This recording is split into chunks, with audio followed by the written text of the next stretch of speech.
శరీర మాధ్యమం ఖలు ధర్మ సాధనం. ఏం చేయాలన్నా కానీ ఈ శరీరంతోటే. మరి ఆ శరీరం ఎలా ఉండాలి? ఆరోగ్యంగా ఉండాలి. అందుకే పెద్దలు సూచించారు ఆరోగ్యమే మహాభాగ్యం అని. ఆరోగ్యంతో ఉన్నటువంటి వాళ్ళ మనసు చాలా హెల్తీగా ఉంటుంది కాబట్టి ఏ పని చేసినా కానీ ఇది మూలంగా అందరూ పెద్దవాళ్ళు కూడా చెప్పారు ఆరోగ్యమే మహాభాగ్యం అన్నటువంటి మూల మంత్రాన్ని కూడా అందరూ తెలుసుకోవాల్సినటువంటి అవసరం ఉంటుంది. ప్రస్తుతం మారుతున్నటువంటి కాలంలో అనేక రుగ్మతలు కూడా మానవాళిని వెంటాడుతున్నటువంటి సమయంలో కూడా వైద్యో నారాయణ హరి అన్నటువంటి ఒక కాన్సెప్ట్ను దృష్టిలో పెట్టుకొని వైద్యుడే దేవుడిగా నారాయణుడిగా అన్నటువంటి భావనతోటి హాస్పిటల్కి వెళ్తుంటారు. కానీ ప్రస్తుత పరిస్థితుల్లో వేలు కాదు లక్షల రూపాయల ఖర్చులు పెట్టిన అనేక రుగ్మతలతోటి బాధపడుతున్నటువంటి వాళ్ళు ఎంతో పేదవాళ్ళు ఉంటారు, అలాగే ఉన్నటువంటి వాళ్ళు ఉంటారు. ఉన్నటువంటి వాళ్ళు హాస్పిటల్కి వెళ్తూ ఉంటారు. కానీ ఇలేమీ లేనటువంటి పేదవాళ్ళు మాత్రం ఇక్కడ ప్రత్యామ్నాయ మార్గాల కోసం చిన్న చిన్న హాస్పిటల్కి వెళ్తూ ఉంటారు. అట్లాంటి ఆయుర్వేదికలో ప్రముఖులు ధన్వంతరి ఆయుర్వేదాన్ని ఔపోసన పట్టినటువంటి ఇక్కడ అర్చన ఆయుర్వేదిక్ హాస్పిటల్కి సంబంధించి పాములపర్తి రామారావు గారు ఉన్నారు. ప్రస్తుతానికి వారు మట్టెవాడ వారి నివాస గృహంలో కూడా ఇక్కడ ఎంతో మందికి ఉచితంగా ఆయుర్వేద చికిత్స చేస్తున్నారు. ఇది తెలుగు రాష్ట్రాలనే కాదు మొత్తం దేశవ్యాప్తంగా కూడా అనేక రాష్ట్రాల నుంచి కూడా వస్తున్నటువంటి పరిస్థితి. ప్రస్తుతానికి ఆయుర్వేదాన్ని ఔపోసన పట్టినటువంటి పాములపర్తి రామారావు గారు మనతో ఉన్నారు. అసలు వీరు హెచ్ఐవి అలాగే క్యాన్సర్ ట్రీట్మెంట్లు రెండు తప్ప ప్రతి దానికి వీరి దగ్గర సొల్యూషన్ లేదంటే అతిశయోక్తి కాదు. అన్నిటికీ వీరి దగ్గర సొల్యూషన్ ఉంది. వచ్చినటువంటి వాళ్ళు ఒక ఆనందానుభూతులతోటి ఇక్కడికి వెళ్తుంటూ ఉంటారు. వచ్చినటువంటి వాళ్ళు ఎంత పెయిన్ తోటి వచ్చారో అంత సంతోషంతో వెళ్తున్నటువంటి వాళ్ళని కూడా చూసాము. విత్ ఇన్ షార్ట్ పీరియడ్ కొంతమందికి అక్కడ వారి సమస్యను బట్టి ఎన్ని రోజుల్లో తగ్గుతుందో కూడా వాళ్ళు దివ్య దృష్టితో చూసేటువంటి పరిస్థితులు కూడా ఆర్టీవీ గమనించింది. ఇక్కడ మాంస నేత్రాలతోటి కాదు మనోనేత్రాలతోటి ట్రీట్మెంట్ చేస్తున్నటువంటి విషయాల్ని కూడా ఇక్కడ మనం గమనించాము. ఇక్కడ ప్రస్తుతానికైతే వారు వచ్చినటువంటి పేషెంట్ని మొత్తం చూడకుండానే వారిని చూడగానే వారి అంతర్దృష్టితో చూసి వారి హావభావాలు కానీ వారి నడక వారి మాటలు ఇవన్నీ చూసిన తర్వాత వాళ్ళు మానసిక రుగ్మతలేంటి అలాగే శారీరక రుగ్మతలేంటి ఇట్టే పసిగట్టి ట్రీట్మెంట్ అందించడంలో సిద్ధహస్తులుగా వెలుగొందుతున్నారు. ప్రస్తుతానికి రామారావు గారితో మనం మాట్లాడేటువంటి ప్రయత్నం చేద్దాం. రామారావు గారు నమస్తే సార్. ఇప్పుడు ప్రస్తుతానికైతే మేము ఎక్కడెక్కడో విన్నాం సార్. ఇప్పుడు వరంగల్లో కూడా అది వరంగల్కు ఒక విధంగా తలమానికంగా ఉన్నటువంటి ఆయుర్వేద ఆలయం ఏదైనా ఉందంటే ఇప్పుడు ప్రస్తుతానికి అర్చన ఆయుర్వేదిక హాస్పిటల్గానే గుర్తించాం. చాలా వరకు మీరు అందరికీ తెలుసు, కానీ మీ అపాయింట్మెంట్ రావడానికి కూడా ఎంతో ఇబ్బందులు పడుతున్నటువంటి వాళ్ళు కూడా ఉన్నారు. నెలల తరబడి వెయిట్ చేసేటువంటి వాళ్ళు కూడా ఉన్నారు. అసలు ప్రస్తుతానికి మీ ఆయుర్వేదిక జీవనం ఎట్లా స్టార్ట్ అయింది సార్? ఇక్కడ నేను ఆయుర్వేదిక్ కాలేజీలో చేరటానికి నన్ను ప్రోత్సహించింది పాములపర్తి సదాశివరావు గారని మా నాన్నగారు. వారు ప్రముఖ జర్నలిస్టు. కాకతీయ పత్రికను 1947 నుంచి 55 వరకు ఆ కాలంలో నడిపిన ఎడిటర్ గారు. పివి గారికి కజిన్. పివిని కూడా పిలిపించి నాతో పాటు పనిచేయవయ్యా అని పిలిపించిన వాడు. ఒక రకంగా చెప్పాలంటే is a backbone to PV Narasimha Rao గారు. మా నాన్నగారు నా ఇంటర్మీడియట్ 75లో అయిపోయాక ఆయుర్వేదిక్ కాలేజీలో సీట్ వచ్చింది, చేరాలా వద్దా అని నేను మీమాంసలో ఉన్నప్పుడు ఆయుర్వేదమే చదవాలి, ఇది గొప్ప వైద్యం అంటూ ఆయుర్వేదిక్ కాలేజీలో నన్ను చేర్పించి 5 సంవత్సరాలు ఇక్కడ చదివించి ఆ తర్వాత మళ్ళీ కేరళలో ఎండి చదవడానికి పంపించి ఎండి కూడా చదివిన తర్వాత నేను ఢిల్లీలో అప్పట్లో మహర్షి మహేష్ యోగి గారని ఉండిరి. వారు ఆయుర్వేద వైద్యులందరినీ ప్రపంచవ్యాప్తంగా పంపిస్తానంటే పాస్పోర్ట్ తీసుకొని వారి దగ్గరికి వెళ్ళా.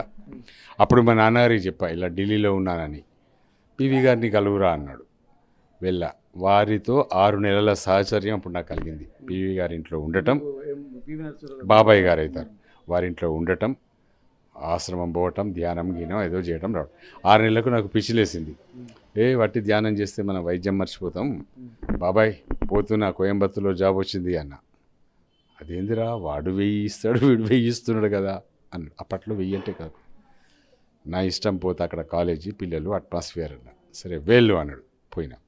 కోయంబత్తూరులో 1.5 ఇయర్ జాబ్ చేసిన తర్వాత ఎన్టీ రామారావు గారు మన మాజీ ముఖ్యమంత్రుల వర్యులు ప్రతి మండలాలు ఏర్పరుస్తూ మండలానికి ఒక ఆయుర్వేద వైద్యశాల అని స్థాపించి ఎవరు ముందు వస్తే వాళ్లకు ఉద్యోగం అన్నాడు. దాంతో నేను అప్లై చేశా. నాకు భద్రాచలం దగ్గర చర్ల మండలంలో 7 సంవత్సరాల వరకు రోజు 75 రూపాయల దినకూలీ వైద్యంతో నా ఉద్యోగ ప్రస్థానం మొదలైంది. ఆ తర్వాత అతి కష్టపడి మా నాన్న రికమెండేషన్ చేయమంటే చేయడు.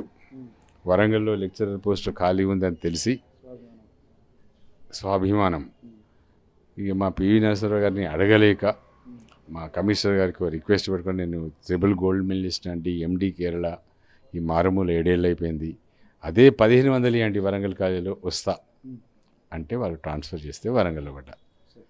అప్పటికి మా నాన్నగారికి డౌటు, దినసరి వేతనంలో ట్రాన్స్ఫర్స్ ఎలా అవుతాయిరా రాము, నువ్వు ఏం చేసావు చెప్పు అంటే ఏం చేసా కమిషనర్కి పెట్టుకున్నా, వాడి నెంబర్ నేను మాట్లాడితే ఎట్లా చేస్తాడు అంటాడు. చేశాడు, మొత్తానికి పడ్డ 6 నెలలకి సుప్రీంకోర్టు పుణ్యమాని మేమంతా రెగ్యులర్ అయ్యాం. 3300తో 87లో నా ఉద్యోగ ప్రస్థానం మొదలై 2016లో వైస్ ప్రిన్సిపల్గా ఒక 1,25,000 జీతంతో రిటైర్మెంట్ జరిగింది. నేను యాక్చువల్లీ చదివింది కంటి వైద్యం కేరళలో. కంటి నరాల సమస్యలు ఎల్వి ప్రసాద్ తగ్గించనివి కూడా నేను తగ్గించగలను, అలా చేసేవాడిని. హైదరాబాద్లో కూడా కొంతకాలం జాబ్ చేశా. అయితే అనుకోకుండా 2003-04 ప్రాంతంలో ఈ డిస్క్ సమస్యలు ఎందుకు జరగవు అని ఒక ప్రయోగం చేశా. మీరన్నట్టు అపర ధన్వంతరి కృప వల్ల, భగవంతుడి పరమాత్ముని అనుగ్రహం వల్ల, మా నాన్నగారి దివ్య ఆశీస్సుల వల్ల నాకు విద్య అబ్బింది. ఆ విద్యతో దాదాపు 15-20 లక్షల పైచిలుకు మందికి ఇప్పటి వరకు బాగు చేసేసా. నా దగ్గరికి సినీ సెలబ్రిటీస్ వస్తారు, పెద్ద పెద్ద బ్యూరోక్రాట్స్ వస్తారు, పాలిటీషియన్స్ వస్తారు, ఆటో డ్రైవర్స్ వస్తారు, రోజు కూలీ చేసుకునే వాళ్ళు వస్తారు. All are same to me. అందరినీ ఒకే భావంతో, వీళ్ళు ముందు వచ్చారు కదా వీళ్ళకి అని ఉండదు. ఎవరైనా లైన్లో రావాలి, ట్రీట్మెంట్ తీసుకోవాలి, పోవాలి. మరీ వీవీ అయిపోయితే వాళ్ళ గెస్ట్ హౌస్ పోయి ట్రీట్మెంట్ ఇస్తే తప్ప హాస్పిటల్కి రానియను. ఎందుకు సమానంగా చూడాలి అంటే everybody is God in my view, అంతే. మరి పాలిటీషియన్ అయితే ఆయనకు 4 కళ్ళు ఎక్కువ ఉండవు కదా. ఈ పద్ధతిలో నా వైద్యం కొనసాగిస్తున్నా. అయితే అపాయింట్మెంట్ ఇప్పుడు దొరకడం కష్టం కదా అంటున్నారు మీరు. 35 ఏళ్ల నుండి చేస్తున్నా. ఒకప్పుడు 1500 మందిని కూడా వైద్యం చేసేవాడిని పర్ డే. 1500 మంది. కడపలో క్యాంపు పెట్టా, పిడుగురాళ్లలో పెట్టా, త్రివేంద్రంలో పెట్టా, చెన్నైలో పెట్టా, బెంగళూరులో పెట్టా. బెంగళూరులో అయితే ఇప్పటికీ 3 నెలలకు ఒకసారి పోయి పెడుతూనే ఉంటాం. మాకు గురువు ఉన్నారు అక్కడ ఆయన దగ్గర. అయితే ఇప్పుడు వయసు రీత్యా 68 ఏళ్ళు వచ్చాయి కాబట్టి ఓ 300 మందికో 250 మందికో కుదించుకున్నా. ఎవరైనా సరే, ఎంత దూరం నుంచి వచ్చినా సరే, ఎంత పెద్ద పాలిటీషియన్ అయినా సరే, మరి నరేంద్ర మోడీ అయినా సరే రావాలి. వాళ్ళ మనుషుల ద్వారా అపాయింట్మెంట్లు మేము 10, 11, 12 తారీఖులు ఇస్తాం. కిడ్స్ కాలేజ్ ఎదురుగా హాస్పిటల్లో అపాయింట్మెంట్ తీసుకోవాలి, రమ్మన్న టైంకు రావాలి, ట్రీట్మెంట్ తీసుకోవాలి, పోవాలి. ఇలా 68 ఏళ్ళు వచ్చాయి. ఇంకో 70-75 భగవంతుడి ఇష్టం. సర్వీస్ మాత్రం చేస్తా. ఎందుకు చేస్తున్నా? అది ఉచితంగా చేస్తున్నా. మా నాన్నగారి ఆదర్శం. రోగిని డబ్బులు అడిగి వైద్యం చేస్తే వాడు నికృష్టుడు, నీచుడు, క్రూరుడు. డబ్బులు అడగొద్దు. ఎవరైనా తృణమోపణం ఇస్తే సరే అక్కడ పెట్టబోయాను, ఇట్లా బ్రతుకు, నీకు అన్న వస్త్రాలకు లోటు ఉండదు అన్నాడు ఎప్పుడో నేను చదువుకునే టైంలో. అదే మాట ఫాలో అవుతూ నడిపిస్తున్నా. మరి మళ్ళీ చిన్న సందులో ఎవరు వస్తారు పేషెంట్స్ అంటే, నీ దగ్గర తలకాయ ఉంటే ప్రపంచమే నీ దగ్గరికి వస్తుంది, అదే సందులో ఉండడు అన్నట్టే వస్తున్నది. అది దార్శనికత, దార్శనికత అంటే మన ఈ second Socrates of the world నా దృష్టిలో. పివి నరసింహరావు మాజీ ప్రధాని, అపర మేధావి, బహుముఖ ప్రజ్ఞ కావచ్చు, కాదని, కానీ అసలు ఆయన బ్యాక్ బోన్ మా నాయన అది ఎవరికి తెలియదు. ఇప్పుడు నేను గర్వంగా చెప్తున్నా, పాములపర్తి సదాశివరావు అంటే ఒక వెలుగు, ఒక సోక్రటీస్, ఒక వేదాంతి, ఒక మార్క్సిస్ట్, క్యూబా విప్లవం, రెగరెగరే భావాలు. ఆయన కొండపల్లి సీతారామయ్య లాంటి వాళ్ళు మా నాయన ముందు పాఠాలు నేర్చుకుని పోయారు. మార్క్సిజం ఎంతొచ్చో బుద్ధిజం అంతొచ్చు. ఉపనిషత్తులు అంతా చదివాడు, గీత అంతా చదివాడు, ఖురాన్ చదివాడు, బైబిల్ చదివాడు, సోక్రటీస్ చదివిండు, రకరకాల ప్రపంచ మేధావులు అందరినీ చదివిండు.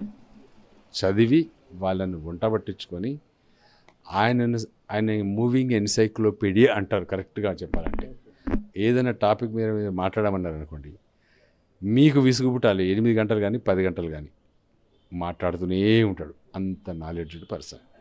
ఆయన కొడుకుగా పుట్టినందుకు నా జన్మ ధన్యమైందని నేను భావిస్తున్నా. అయితే పివి నరసింహ గారితో నాకు ఒక అనుబంధం కూడా 6 నెలలు ఉంది కాబట్టి ఈరోజే ప్రెస్ మీట్లో చెప్పా, 27వ తారీఖు ఆయన జయంతి సందర్భంగా నాకు కొంచెం సంగీతం పిచ్చి ఉంది, మా నాన్నగారి నుండి వచ్చింది. ఒక మంచి పాట అభినయ శ్రీనివాస్ గారని వారితో రాయించి,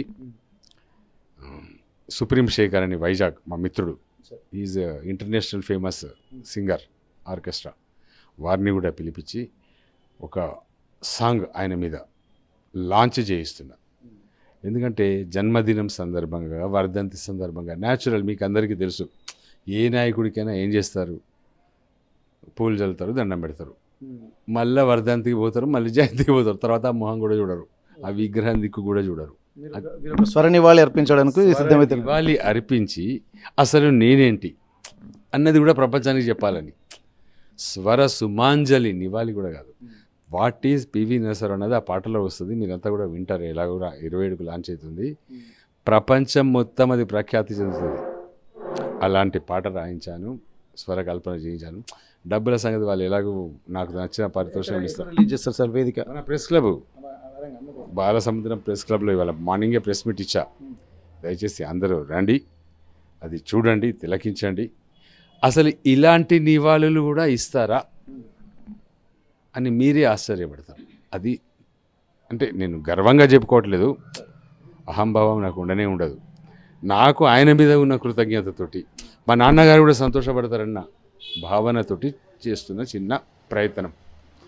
భగవంతుడి దయ వల్ల అది సఫలీకృతం అయిపోతే నెక్స్ట్ ఇయర్ నుంచి నాలాంటి వాళ్ళు ఇంకా కొంతమంది రెడీ అయ్యి అలా చేస్తే. సార్ ఇప్పుడు మీరు ఇక్కడ మేము గమనించాము, ఆర్టీవీ వచ్చిన తర్వాత చాలామంది పేషెంట్స్ అసలు వాళ్ళ ట్రీట్మెంట్ ఏం చేస్తున్నారో మాకు ఇప్పటికీ అర్థం కావట్లేదు సార్. మీరు ఏంటంటే మీరు చూస్తున్నారు, ఇలా పెడుతున్నారు, వాళ్ళు లేస్తున్నారు, చేయలేనేసరికి అప్పటిదాకా చేయలేవలేదని చెప్తుంటారు. ఇప్పుడు లైవ్లో మేము చూసాము, మొత్తం పూర్తిగా లేపేసిన తర్వాత అసలు పెయిన్ లేదంటున్నారు, మళ్ళీ ట్రీట్మెంట్ నయమైంది అంటున్నారు. అసలు మరి ఎట్లా సాధ్యం సార్ ఇది? ఏం లేదు, వీటిని డిస్క్ సమస్యలు, ఫ్రూజన్ షోల్డర్స్ అంటారు. నడుములో డిస్క్ జారినా, మెడలో డిస్క్ జారినా, భుజం జారిపోతే ఫ్రూజన్ షోల్డర్, ఇలాంటి 3 జబ్బులకు కంపల్సరీ అలోపతిలో ఉన్నది ఆపరేషనే. నేను చెప్పాగా, భగవంతుడు ఇచ్చిన కృప వల్ల ఓ 15 లక్షల మందికి ఈ వేలతో ఆ డిస్కులు, జారిన డిస్కులను వాటి ప్లేస్కు జరిపేస్తున్నా, జారిపోయిన భుజాన్ని దాని ప్లేస్ నెగటేస్తున్నా, దాంతో వాళ్ళు మంచిగా అయిపోతున్నారు. వాళ్ళు happy, I am happy, that's all. డబ్బులు ఎట్లాగో తీసుకోను, ఎవరైనా 100, 50, 10 చేతిలో పెడితే సరే మంచిది, సంతోషం అంటాం. బీద వాళ్ళకు మల్లికాంబ మనో వికాస కేంద్రం అండ్ అనాథాశ్రమాలు, వికలాంగులు ఎట్సెట్రా ఎట్సెట్రా, బీద మన బిచ్చగాళ్ళ లాంటి వాళ్ళు గుడి ముందు వాళ్ళకు కొంచెం దాన ధర్మాలు చేస్తే కొంచెం పుణ్యం వస్తుంది అనేది. మానవ సేవ ఈజ్ మోర్ దాన్ మాధవ సేవ, ఇది నా ప్రిన్సిపల్. మోర్ దాన్ మానవ సేవ ఈజ్ మోర్ దాన్ మాధవ సేవ. మీరు నన్ను దేవుడు అన్నారు ఇంతకుముందు, నేను అన్నా every person who is visiting me, if she is a lady, she is Durgamata, if he is a man, is Parameshwara అని రోగులనే దేవీ దేవతలుగా భావించి వైద్యం చేసే తత్వం నాది. నేను పరమాత్మని ఎందుకైతే, వీళ్ళే పరమాత్మలు. ఇప్పుడు మేము వచ్చిన తర్వాత మీరు వాళ్ళను మానసికంగా కొన్ని ఆధ్యాత్మిక వచనాలతోటి మోటివేట్ చేస్తున్నట్టుగా మాకు అనిపించింది. రాగానే కదా వాళ్ళ విల్ పవర్ని దేవితోటి పోల్చడంతో వాళ్ళ ఆటోమేటిక్గా వాళ్ళ మానసిక స్థితి, ఆరా లెవెల్ కూడా పెరిగినట్టుగా మేము చూస్తున్నాం. అది ఇప్పుడు వచ్చేసరికి ఆ ట్రీట్మెంట్ అంటే మీరు ఇది ఒక సైకలాజికల్గా ట్రీట్మెంట్ కూడా అనుకోవచ్చా సార్? ఇది సైకలాజికల్ కాదు, యాక్చువల్లీ ఇది ఆధ్యాత్మిక విజ్ఞానం. ఆధ్యాత్మిక విజ్ఞానం అంటే అంత మన ఉపనిషత్తుల సారం. ఇప్పుడు చదువుకున్న వాళ్ళంతా వేదం చదివారు, మరి చదువురాని వాళ్ళకు వేదం రాదు. కాబట్టి వేదాలకు తండ్రి వేదాంతం. ఆ పురాణాలు, ఇతిహాసం ఏవి అర్థం కాని వాళ్ళకు వేదాంతం అర్థమవుతుంది.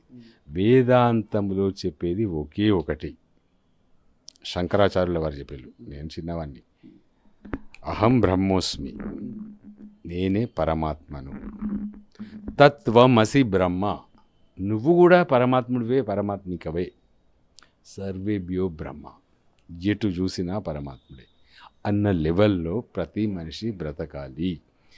ఏ స్వామీజీల వెంట బరబర వచ్చిండగానే గడ్డంగి మీసాలు పెంచుకొని కాషాయ డ్రెస్సులు పరిగెత్తొద్దు. వాళ్ళు మనలాంటి మనుషులే.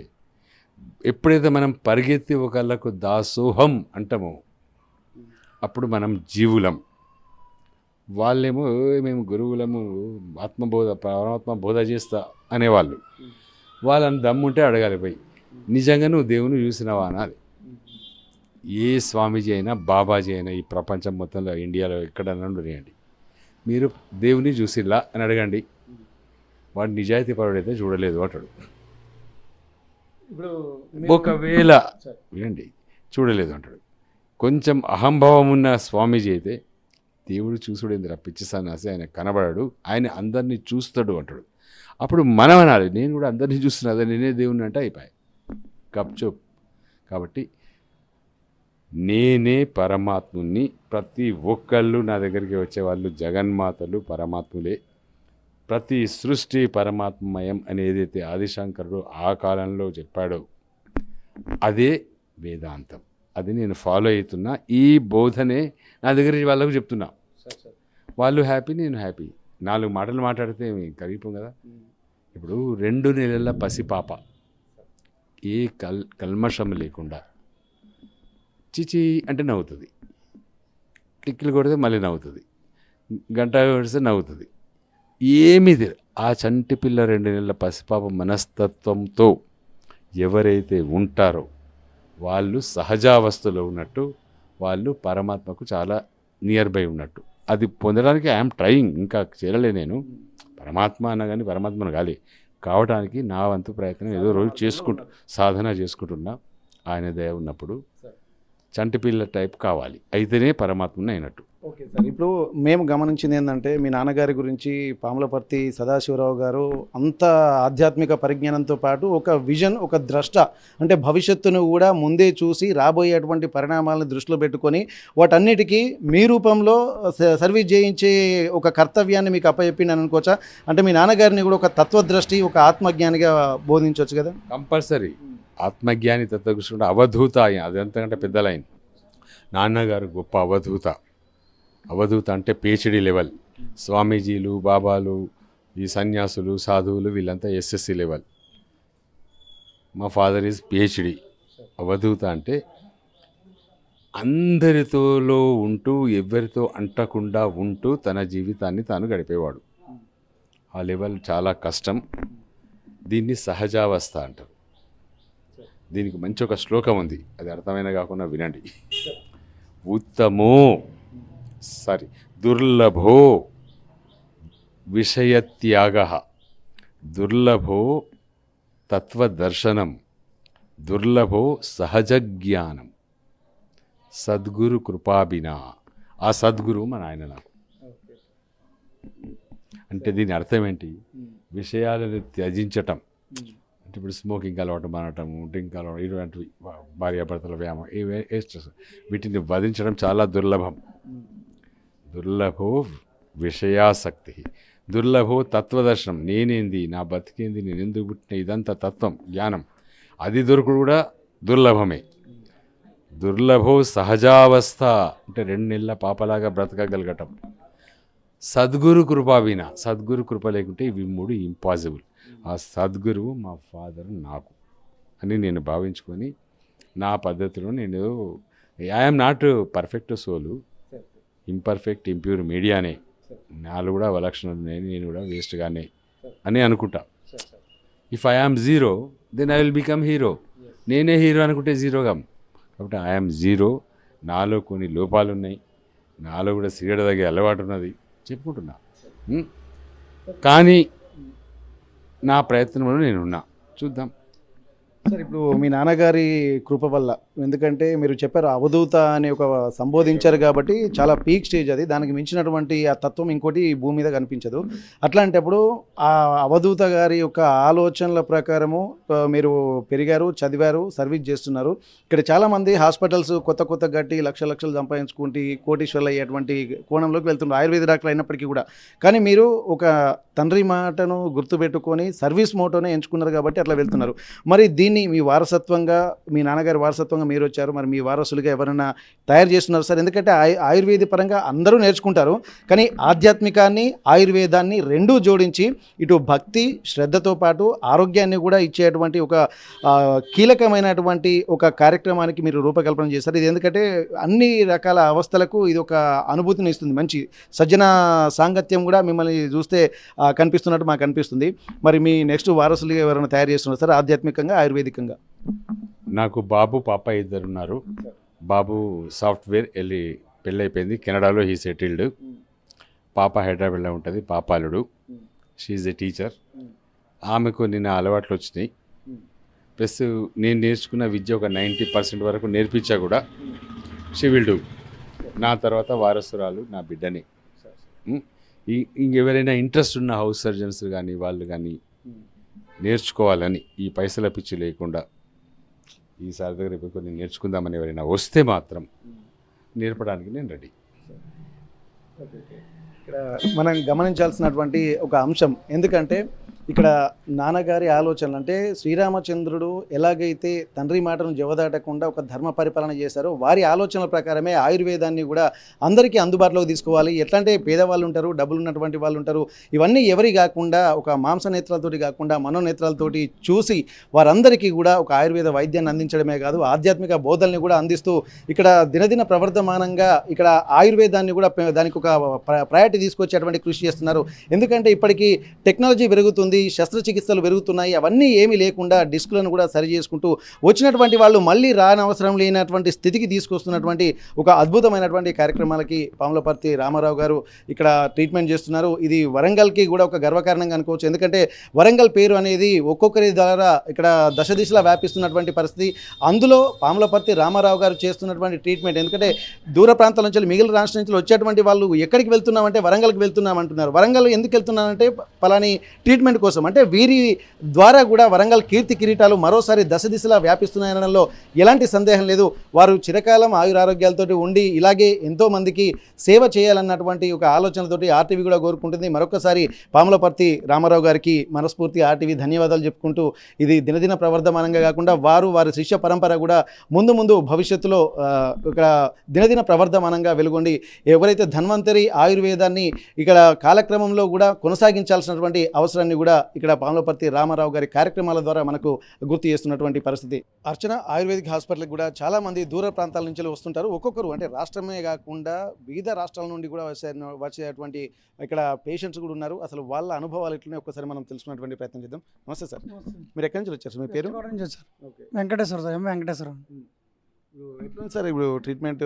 చాలా వరకు నాకు బ్యాక్ పెయిన్ గత 15 సంవత్సరాల నుంచి ఉంది సార్. ఇక్కడికి వచ్చాను, ఈరోజు వచ్చానండి. నాకు ట్రీట్మెంట్ చేశారు, వెంటనే రిలీఫ్ అయింది. చాలా ఇప్పుడే రిలీఫ్ అయిందా? చాలా బాగుంది సార్. అంటే టాబ్లెట్స్ ఇట్లా అవన్నీ కొద్దిగా టైం పడుతుంది కదా? తీసుకోకుండానే ఆయన ట్రీట్మెంట్ చేయగానే నాకు రిలీఫ్ అయిందండి. నిజమే సార్, వాస్తవం అది. నేను కూర్చోలేకపోయేవాడిని, ఇప్పుడు వరకు చాలా సేపు కూర్చున్నాను టేబుల్ మీద. చాలా రిలీఫ్గా ఉంది సార్ నాకు. అంటే ట్రీట్మెంట్ ఏం స్పెషల్ అన్నట్టు ఇక్కడ? అంటే అది ఆయుర్వేదం ట్రీట్మెంట్ చేస్తున్నారండి, వాళ్ళు ఫింగర్తో చేస్తారు సారు. నేను ఆల్రెడీ గత 4 years నుంచి చూస్తున్నాను కానీ రాలేకపోతున్నా, నాకు అపాయింట్మెంట్ దొరక. 4 years నుండి అపాయింట్మెంట్ దొరకలేదు మీకు? అంటే ట్రై చేస్తున్నాను కానీ రాలేకపోతున్నాను, దూరం లాంగ్ అయ్యి నాకు వెస్ట్ గోదావరి నుంచి వచ్చిన.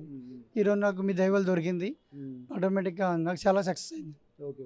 ఇంకా మరికొంతమంది ప్రస్తుతానికైతే అర్చన ఆయుర్వేదిక్ హాస్పిటల్లో కూడా దూర ప్రాంతాల నుంచి వస్తున్నటువంటి పేషెంట్స్ కూడా ఉన్నారు. అసలు ఎందుకంటే కొంత మిరాకిల్గానే, ఎందుకంటే ఫింగరింగ్ తోటి ఇంత క్విక్ ట్రీట్మెంట్ చేస్తున్నా అనేది అసలు ఆయుర్వేదిక్ అనుకున్నాము, కానీ ఫింగరింగ్ తోటి కూడా స్పాంటేనియస్గా తీస్తున్నా అని చెప్పి మనకు తెలుస్తుంది. మీరు ఎక్కడి నుంచి వచ్చారండి? మనుగూరు. ఓకే. ఇక్కడ ప్రాబ్లం ఏంటి? మా డాడీకి బ్యాక్ పెయిన్ ఉంటే చూపించుకోవడానికి వచ్చాం. ఇంగ్లీష్ మెడిసిన్ వాడినా తగ్గట్లేదంటే ఇక్కడికి వచ్చాం. ఎప్పటి నుంచి సఫర్ అవుతున్నాడు? Daddy Singareni employee, so mind work చేయడం వల్ల 4-5 years నుండి ఉంది. కొన్ని సంవత్సరాల నుంచి సఫర్ అవుతున్నటువంటి వాళ్ళు కూడా ఉన్నారు.